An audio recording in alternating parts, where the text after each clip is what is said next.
में हम लोग माता जी की पूजा कर रहे हैं राम मंदिर में। सभी का हार्दिक स्वागत, अभिनंदन। ये जो माता जी का चरित्र है ये बड़ा ट्रेडिशनल है, पारंपरिक है। कोई नई पूजा नहीं हो रही है। राम मंदिर जब से आप देख रहे हैं तब से हो रही है। और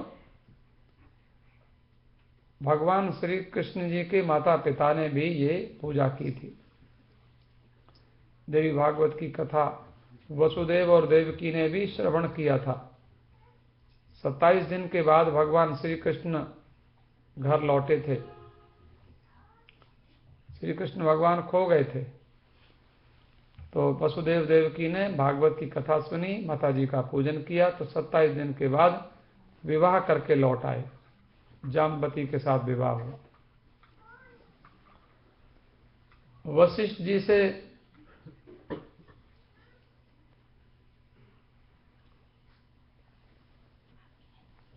सुद्युम्न नाम के राजा ने कथा सुनी थी। सुद्युम्न राजा था और वो राजा किसी महात्मा के शाप से स्त्री बन गया। अब प्रजा को बड़ा कष्ट हुआ, तो ब्राह्मणों ने बड़ी पूजा करी।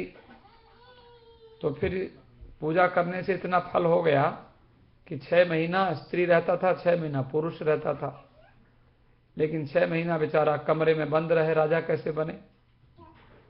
तो फिर माता जी का नवरात्र का व्रत किया, फिर भागवत की कथा सुनी। वशिष्ठ जी ने सुनाई सुद्युम्न नाम के राजा को, तो हमेशा के लिए पुरुष बन गया, अखंड राज्य प्राप्त हुआ, परम पद मिला। महात्मा के शाप से रेवती नक्षत्र का पतन हो गया था, तो रेवती नाम की कन्या का रूप धारण करके उसका विवाह हो गया। लेकिन ऋषि प्रमुच ने उसका पालन किया और दुर्दम के साथ उसका विवाह हुआ। माता जी की कृपा से फिर से वो भी स्थापित हो गए। विष्णु भगवान ने हयग्रीव नाम के राक्षस को मारा था। तो हयग्रीव है माने घोड़े का रूप बनाकर, घोड़े का जिनका सिर है, तो उनका संहार किया था माता जी की कृपा से। मधुकैटभ 2 राक्षस थे। इन्होंने देवी माता से वरदान पा लिया था और भगवान विष्णु योग निद्रा के अधीन हो गए थे। तो ब्रह्मा जी ने देवी की स्तुति की और विष्णु भगवान को योग निद्रा से जगाया। तो मधुकैटभ नाम के राक्षसों से 5000 वर्षों तक भगवान विष्णु लड़े, लेकिन दोनों राक्षसों को हरा नहीं पाए।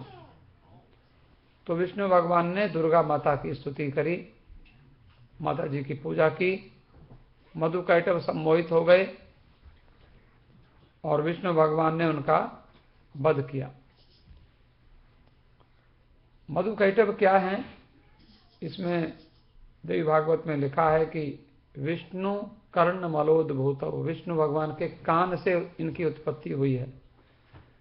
ये मधुकैटभ हम लोगों को भी दुख देते हैं संसार में। मधुकैटभ 2 हैं, एक है राग, एक है द्वेष।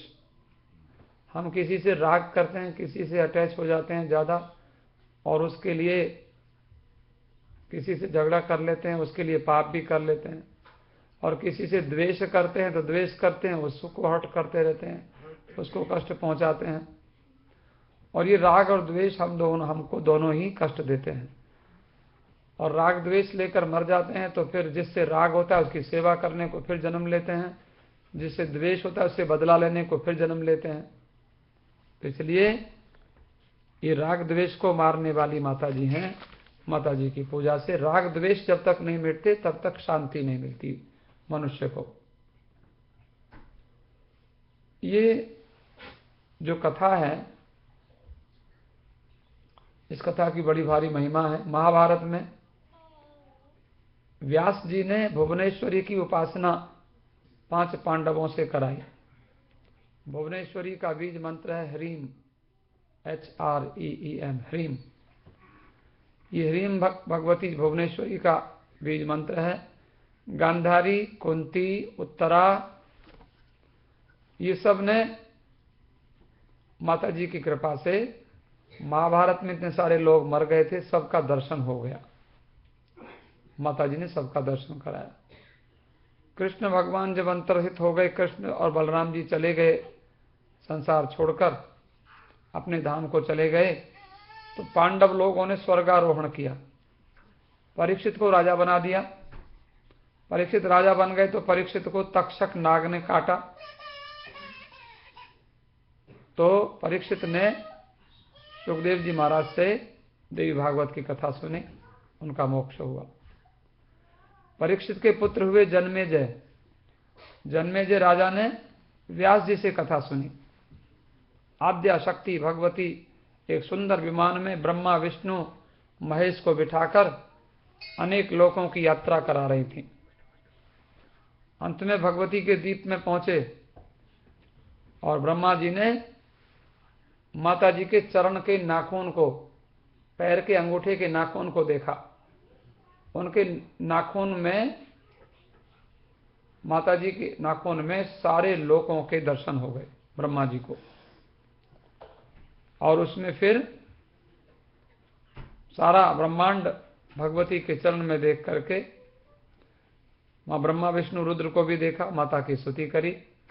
माता ने तीनों देवताओं को 3 शक्तियां दी, महासरस्वती ब्रह्मा जी को, विष्णु जी को महालक्ष्मी और रुद्र को महाकाली, और तीनों को संसार चलाने के लिए शक्ति दे दी, आज्ञा दे दी। ब्रह्मा जी ने नारद जी के पूछने पर परमात्मा का स्थूल शरीर बताया, सूक्ष्म शरीर बताया, 3 प्रकार की सृष्टि, सात्विक सृष्टि, राजसिक सृष्टि, तामसिक सृष्टि। एक कल कथा मैंने आपको सुनाई थी कि एक बड़े मूर्ख उतथ्य थे, लेकिन माता जी की कृपा से ऐम ऐसा बीज मंत्र उनको मिला और उन्होंने केवल एक ही बीज मंत्र से बिना किसी से पढ़े ही सारे शास्त्र पढ़ लिए। माता जी की कृपा से सब ज्ञान हो गया। तो 9 दिन के नवरात्र हैं, थोड़ा सा नवरात्रि 9 देवियों का स्मरण करिए मेरे साथ। और 9 देवी 9 वरदान देती हैं।